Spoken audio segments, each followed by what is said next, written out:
कथावाचक मुकुटमणि दावा कर रहे हैं कि उनकी जाति की वजह से उनके साथ बदसलूकी की गई। इसी आरोप के बाद उत्तर प्रदेश की राजनीति गर्म हो गई। दरअसल कथावाचकों से मारपीट करने वालों के खिलाफ एफआईआर दर्ज की गई है। पुलिस ने उन्हें गिरफ्तार कर जेल भेज दिया है, लेकिन इस मामले में नई एफआईआर जो हुई है उसके मुताबिक कथावाचक मुकुटमणि ने धोखा दिया, अपनी पहचान मुकुटमणि ने छिपाई और धार्मिक भावनाओं को ठेस पहुंचाया। एफआईआर में मुकुटमणि और संत यादव दोनों आरोपियों के नाम हैं। एफआईआर में आरोपी मुकुटमणि के 2 आधार कार्ड होने का भी जिक्र है। दोनों आधार कार्ड की फोटोकॉपी भी पुलिस को दी गई है। एक आधार कार्ड पर आरोपी का नाम मुकुट सिंह, दूसरे पर आरोपी का नाम मुकुटमणि अग्निहोत्री। दोनों पर उत्तर प्रदेश के औरैया का एक ही पता मतलब लिखा हुआ है, यानी आरोपी के पास 2 आधार कार्ड हैं। अब सवाल यह कि मुकुटमणि ने किस मंशा से ये 2 आधार कार्ड बनवा रखे थे। बताया तो यह भी जाता है कि खुद को मुकुटमणि अग्निहोत्री बताकर आरोपी कथावाचक लोगों को गुमराह करता और खुद को ब्राह्मण बताया करता था। इतना ही नहीं, अब तो आरोप ये लग रहे हैं कि 21 तारीख को कथा पूजा के दौरान मुकुटमणि ने महिलाओं को गलत तरीके से छुआ और इस वजह से महिलाओं में भी जबरदस्त नाराजगी। मैंने इन लोगों को भागवत मैंने नहीं और जो महात्मा जी ने बुलाया था भागवत जो मेरी यहाँ हुई थी।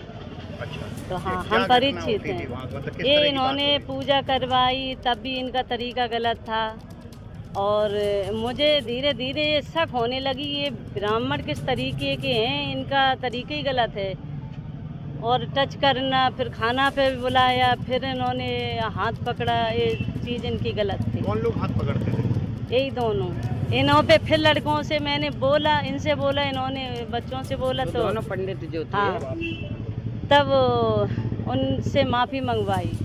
अच्छा, हाँ, ये जो घटना हम ये चाहते हैं इन दोनों को सज़ा मिलना चाहिए। दोनों को ये फर्जी आधार कार्ड बन के, ब्यास बन के आज मेरा के लाखों का नुकसान कर दिया।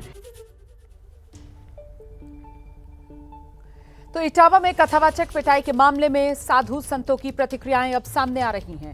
शंकराचार्य स्वामी मुक्तेश्वरानंद ने कहा है कि इस पूरी घटना के लिए वो राजनेता जिम्मेदार हैं जो अपनी राजनीति चमकाने के लिए समाज को बांट रहे हैं। हमारे साथ बातचीत के लिए ज्योतिषपीठ के शंकराचार्य स्वामी मुक्तेश्वरानंद जी, हम उनसे बात करेंगे।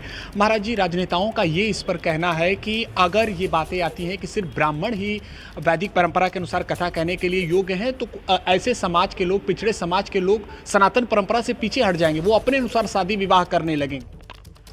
देखिए सर, ये सब तो राजनेताओं का अपना आकलन है। सच्चाई क्या है? सच्चाई ये है कि जिस व्यास के बारे में चर्चा हो रही है उसके इतिहास को लोगों ने, आप पत्रकारों के माध्यम से हमने जान लिया है। वो पहले बुद्ध कथा कह रहा था, सनातन से हट चुका था और हट करके बुद्ध कथा कह रहा था, लेकिन वहाँ उसको संतोष नहीं मिला तो वो राम कथा, कृष्ण कथा कहने के लिए आया। तो इसलिए नेताओं का ये जो आकलन है, इसकी परीक्षा प्रैक्टिकल हो चुका है। वहाँ शांति नहीं है, शांति भगवान श्री कृष्ण और सनातनी शांति सनातन धर्म में ही है। ये तो स्थापित है ना, तभी ना वो बुद्ध कथा करके हट गया और फिर राम कथा कृष्ण कथा में आ गया।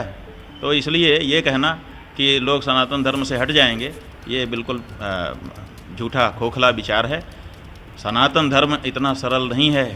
अगर हटना होता ना तो 1000 साल की गुलामी के बाद अब तक तो जाने कहाँ चला गया होता इतिहास।